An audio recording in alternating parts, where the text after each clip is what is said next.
Hi, welcome everyone to the Forgotten Files with me, Nolly.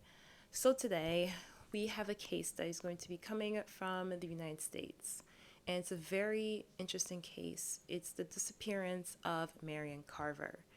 Now, Merrian Carver disappeared from a Royal Caribbean cruise ship, and I believe it was called the Mercury, so it's like under their banner.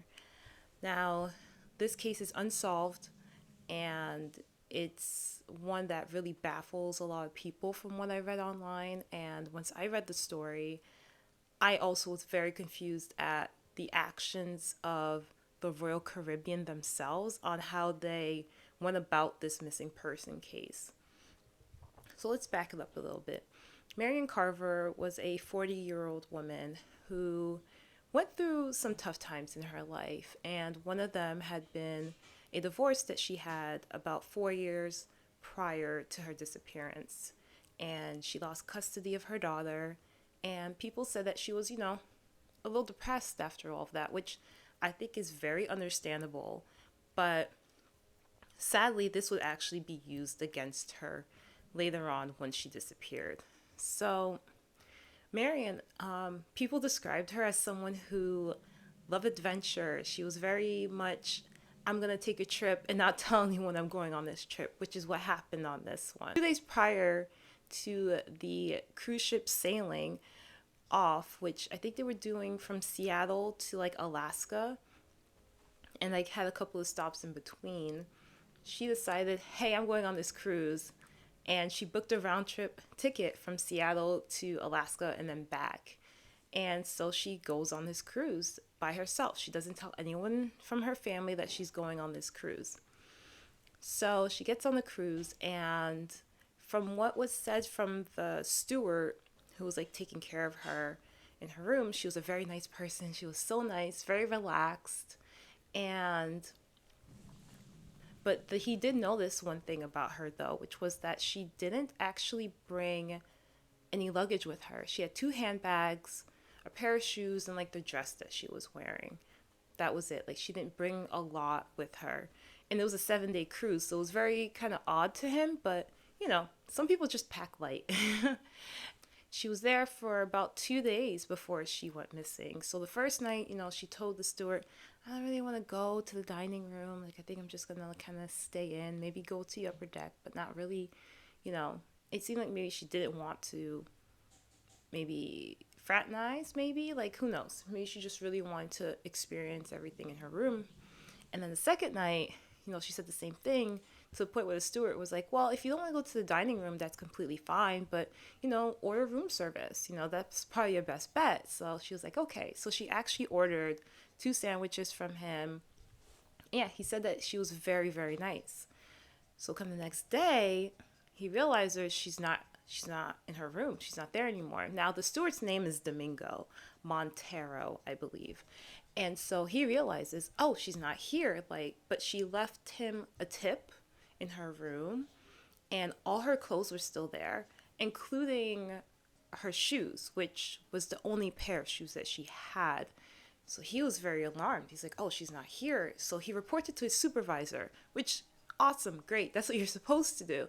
But his supervisor's like, just brushes it off. He's like, oh, she's probably another passenger's room or something, like whatever. But every day after that, so it's a 7-day cruise. So for 5 days after that, every single day, Domingo would go to his supervisor and be like, hey, she still hasn't come back to her room. Like, I have not seen her. And his supervisor said to him, like, hey, just forget it. Just do your job. Just don't even worry about it. So Domingo's like, I mean, what else can he possibly do? So fast forward, the end of the cruise, okay? Her stuff is still in her room. It has not been touched. Like, the bed has not been slept in, like nothing. And so Domingo tells him, like, hey, like, it's the end of the cruise. Her stuff is still here. And he's just like, oh, well, just give me the stuff that's in there then. So he gives all this stuff to the supervisor. And apparently the supervisor doesn't think this is alarming. He's like, oh, she probably just got off the ship somewhere else. And he kept some of her things. So he kept the envelope with whatever contents were inside, which we still don't know. And then he donated her clothes to charity. Who does that? Like, they didn't, he didn't ring the alarm. He didn't like report it like, oh, this passenger may have, something may have happened to her.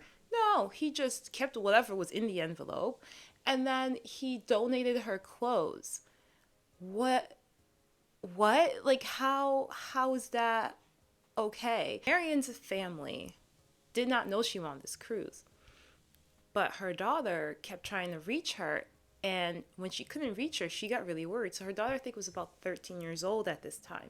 And so she calls her grandfather, Merrian's dad, and she's like, hey, grandpa, like, I don't know what's going on. Mom's not answering her phone. Like, I don't know where she is. Like, can we figure that out? So the dad, he can't reach her. So he goes and files her missing. Like, he goes to the police station. He's like, my daughter is missing. Like, no one's heard from her. She's not answering her phone. Her daughter's trying to reach her, and she would never not answer her daughter. She loves her child. And so the police are like, okay, we're going to investigate this. And by then, Merrian had been missing, I believe, for 26 days, I think, until like the police found out, hey, we checked her credit card statements. She booked a round trip cruise with Royal Caribbean. So Merrian's dad calls the Royal Caribbean. He's like, hey, my daughter was on your cruise. Can you confirm this for me? Because we haven't seen her and she's missing.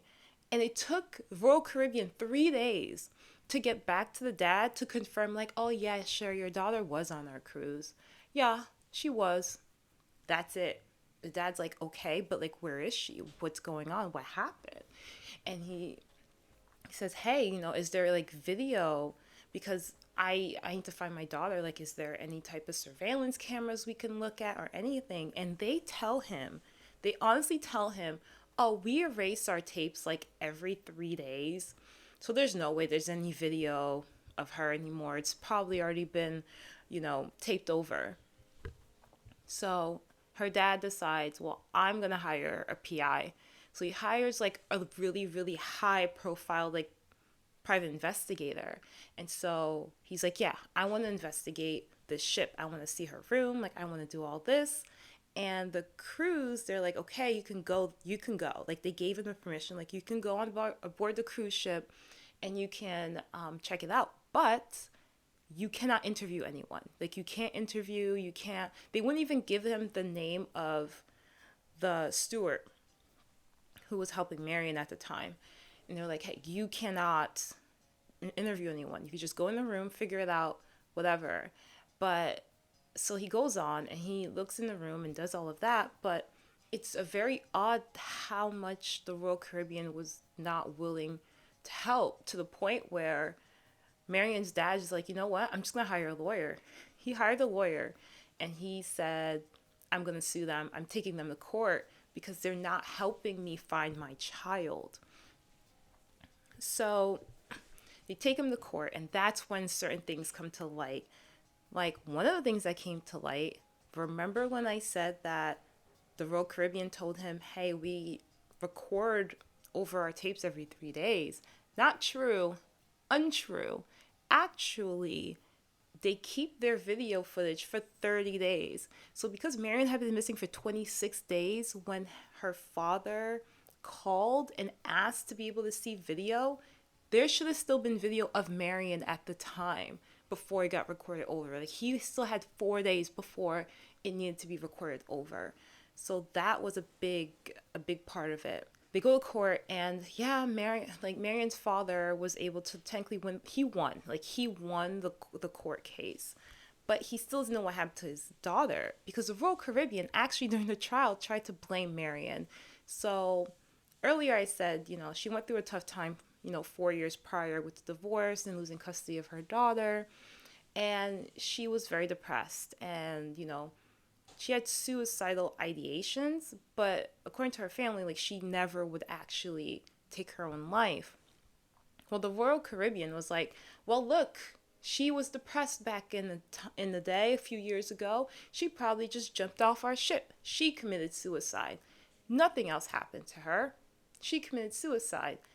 And her family's like, no, there's no way. And you know what?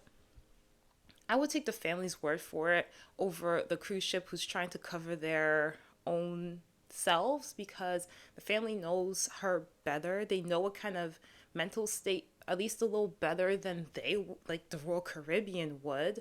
And if they believe that she wouldn't do that, especially and leave her daughter, who that was the reason why she was so depressed, because she lost custody of her daughter. So to commit suicide and never see or speak to her daughter again, it's kind of like, I don't know, right? It's a little weird.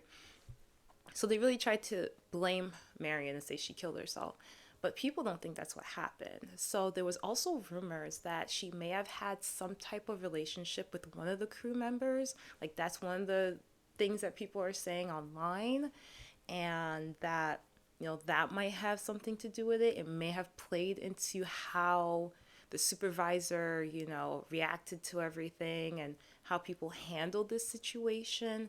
So who knows? I mean, allegedly, you know, she maybe did have a relationship with someone on the cruise, and that person may have been the one to do something to Merrian, because the family strongly believes that there's no way that she would take her own life. And yeah, I mean, if you think about it, it's weird, right? Because if someone's going to take their own life on a cruise, I mean, not saying it's impossible, but why would you book a round trip ticket? Would you not book a one-way ticket knowing that you were going to, end your life even before you got to the destination? Like, why would you book a round trip ticket? Also, it's not like anyone knew she was going on the trip, so it's not like she had to do it to cover her tracks. That's really weird. Like, you would think she would just book a one-way ticket. And then the next thing that people are saying also is what was in the envelope, because there was a manila envelope that was left, right? I told you guys there was money that was left for a tip for Domingo, and then there was an envelope. What was in the envelope? Because it wasn't a suicide note, because if it was a suicide note, the Royal Caribbean would have used that to their advantage in trial. So what did that actually say? Like, what was actually in the envelope that could have maybe given us more insight on what happened to Mary? It's really sad. And the interesting thing is that so many people go missing on cruise ships. I think the statistic that I saw was, on average, about 10 people go missing on cruise ships a year. 10? That's a large number to me. Like, I don't know about you, but 10 people going missing on cruise ships every single year is a little scary. It's a little weird. But yeah, so that's the disappearance of Merrian Carver.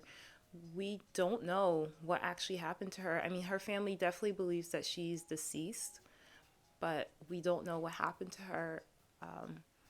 I personally think that it was most likely foul play. I also don't believe that it was, I don't believe that she took her own life. Like, I don't see it. Just things don't make sense. Like I said, the one way, like, why would you book a round trip ticket if you're gonna end your own life? That right there to me is that's like the smoking gun for me. Like, no, you're not gonna do that. You're gonna book a one way ticket, right? So yeah, let me know what you guys thought of this case in the comment section. What do you guys think happened to Merrian? How does that statistic make you feel, of 10 people go missing a year on cruise ships? Like, wow, that was an alarming statistic for me. I've never been on a cruise ship. I've thought about it, thinking about it a little bit less now that I've read some different disappearances on cruise ships. But yeah, let me know what you guys think of this story. Let me know if there are any unsolved cases that you guys want me to cover from anywhere around the world. I really appreciate you guys watching. Please stay safe out there, and I'll see you guys in the next video.